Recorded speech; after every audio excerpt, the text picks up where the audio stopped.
जय हिंद दोस्तों, स्वागत है आपका। आज की जीटेट क्लास में हम लोग देखेंगे हिंदी व्याकरण। हिंदी व्याकरण से जो टॉपिक मैं लेकर आया हूँ वो है वचन। आज हम लोग वचन किसे कहते हैं, वचन के कितने भेद हैं, वचन संबंधी विशेष प्रयोग का नियम क्या है, एक वचन से बहुवचन बनाने के नियम क्या है, ये सारे देखेंगे। जीटेट के लिए टॉपिक बहुत ही इम्पोर्टेंट है, तो पूरा वीडियो जरूर देखिएगा। पहले है कि वचन किसे कहते हैं। तो वचन से संज्ञा की गिनती या संख्या का बोध होता है, या शब्द के जिस रूप से ज्ञात हो कि वह एक है या अनेक है, उस रूप को वचन कहा जाता है। जैसे यहाँ पर क्या कह रहा है कि वचन से संज्ञा की गिनती या संख्या का बोध होता है, ठीक है, यानी जिससे गिनने या संख्या का बोध हो वह वचन कहलाता है। दूसरे शब्द में क्या कह रहा है कि वचन शब्द के जिस रूप से यह बोध हो या यह ज्ञात हो कि वह एक है या एक से अधिक है, ठीक है, एक से अधिक है, तो उस रूप को वचन कहा जाता है। अब है जैसे गाय, ठीक है, गाय यहाँ पर एक है तो गाय बोलेंगे, और एक से अधिक गाय है, एक से अधिक गाय है तो हम बोलेंगे गायें। क्या बोलेंगे? गायें, ठीक है।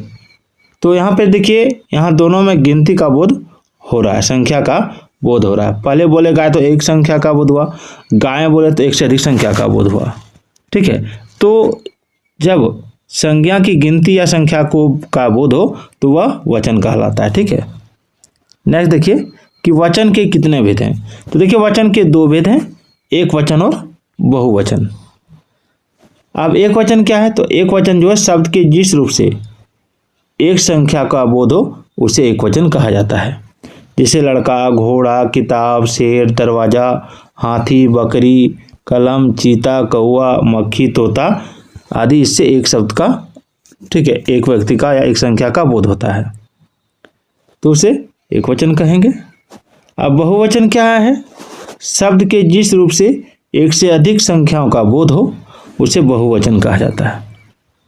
जैसे लड़का का लड़के, घोड़ा का घोड़े, ठीक है, लड़की का लड़कियां, किताब का किताबें, दरवाजे का दरवाजे, हाथी का हाथियों। तो यहाँ से बोध हो रहा है कि एक से अधिक संख्या का इसमें बोध हो रहा है, एक से अधिक संख्या है, इसलिए घोड़ा से घोड़े हो गया, किताब से किताबें हो गई, ठीक है। यानी वचन के दो भेद हैं, एक वचन और बहुवचन। एक वचन से एक संख्या का बोध होता है और बहुवचन से एक से अधिक संख्या का बोध होता है। चलिए अब इसके कुछ विशेष प्रयोग को देखेंगे। वचन संबंधी विशेष प्रयोग क्या है? देखिए वचन संबंधी विशेष प्रयोग है कि आदर प्रकट करने के लिए एक वचन के स्थान पर बहुवचन का प्रयोग होता है। जैसे राम महान थे, गांधी जी आए थे, नेताजी आए हैं, ठीक है। इसमें क्या होता है कि आदर प्रकट करने के लिए एक वचन के स्थान पर हम बहुवचन का प्रयोग करते हैं हिंदी में, ठीक है। अब दर्शन, प्राण, आंसू, बाल, रोम, लोग, हस्ताक्षर, होश, अक्षत आदि का प्रयोग प्रायः बहुवचन में होता है। जैसे प्राण सूख गए, आंसू टपक पड़े, आपके दर्शन हुए, ठीक है, ये बहुवचन में होता है। अब है वर्ग, वृंद, दल, गण, जाति आदि शब्द बहुवचन में है, लेकिन इनका प्रयोग एकवचन में भी किया जाता है।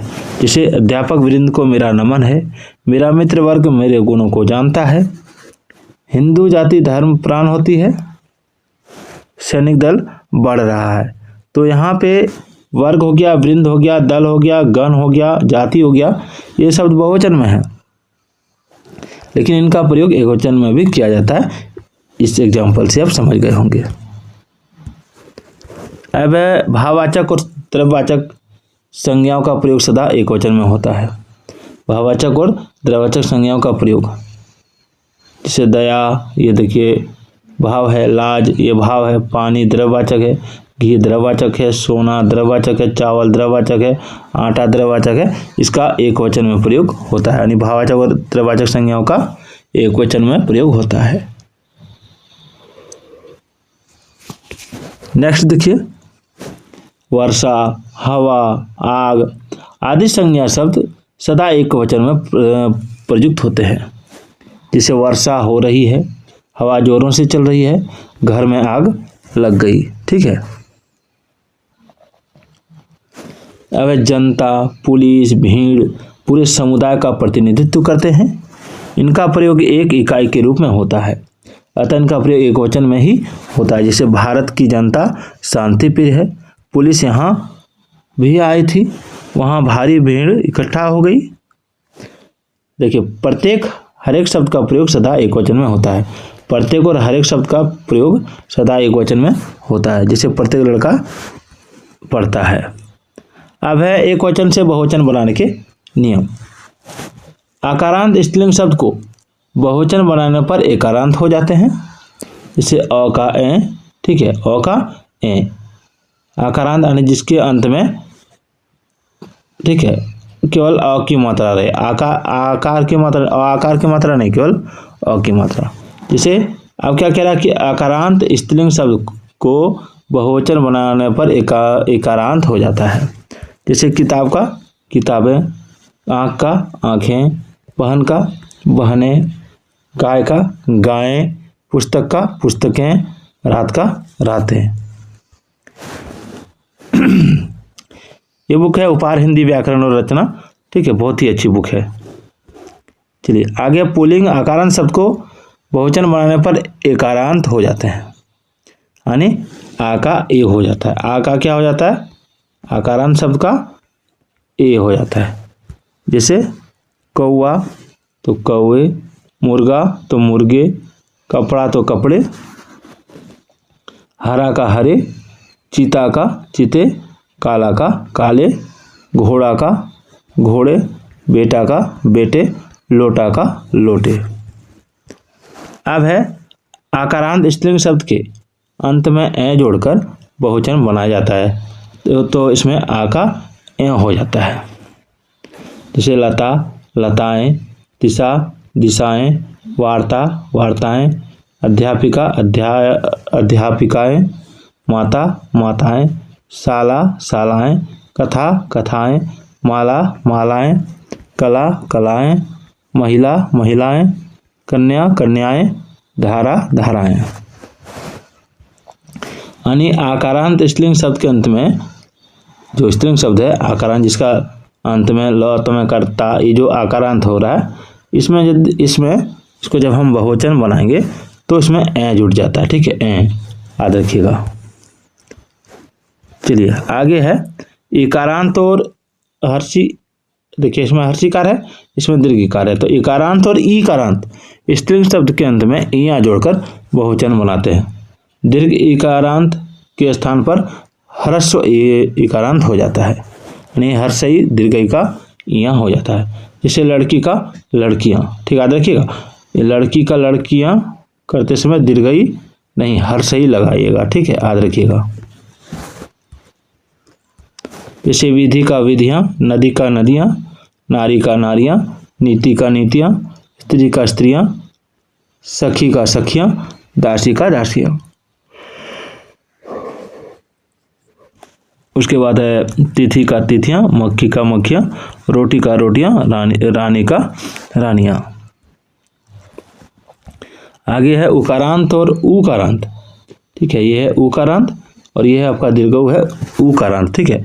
तो इकारांत और उकारांत स्त्रीलिंग शब्दों के अंत में ए जोड़कर बहुवचन बनाया जाता है। यहाँ दीर्घ उकारांत के स्थान पर ह्रस्व उकारांत हो जाता है, यानी ह्रस्व दीर्घऊ का ए हो जाता है। जैसे वस्तु का वस्तुएं, बहु का बहुएं, दीर्घऊ का ह्रस्व हो जाता है, याद रखिएगा, ठीक है। धेनु का धेनुएं, ऋतु का ऋतुएं, वधु का वधुएं। अब है आकारांत पुल्लिंग शब्द के अंत में ओ जोड़कर बहुवचन बनाया जाता है। जैसे आ का ओ, ठीक है, जैसे लड़का लड़कों, गधा गधों, बछड़ा बछड़ों। आकारांत पुल्लिंग शब्द के अंत में याद रखिएगा, आकारांत पुल्लिंग शब्द के अंत में, ठीक है। एक वचन से स्त्रीलिंग शब्द के अंत में आने वाले आ को आ में बदलकर बहुवचन बनाया जाता है। जैसे आ का आ, ठीक है, तो चिड़िया चिड़िया, चिड़िया का चिड़िया, चूहा का चूहिया, डिब्बा का डिबिया, गुड़िया का गुड़िया, कुतिया का कुतिया, खटिया का खटिया, ठीक है। अब बहुत से एक वचन शब्द में गण, लोग, वृंद, जन, वर्ग, दल आदि लगाकर बहुवचन बनाया जाता है। जैसे साधुगण, मित्रवर्ग, धनी वर्ग, गुरुजन, छात्रगण, शिक्षक दल, विद्यार्थी दल, छात्रवृंद, जनता दल। ठीक है। अब है विशेष निर्देश। किसी एक शब्द को एक वचन से बहुवचन बनाने पर दीर्घ स्वर ह्रस्व स्वर में बदल जाता है। ठीक है। जैसे माली का मालियों हो गया, ह्रस्व स्वर लगा। डाकू का डाकुओं हो गया। नदी का नदियों हो गया। ठीक है। तो वीडियो कैसे लगी कमेंट जरूर कीजिएगा।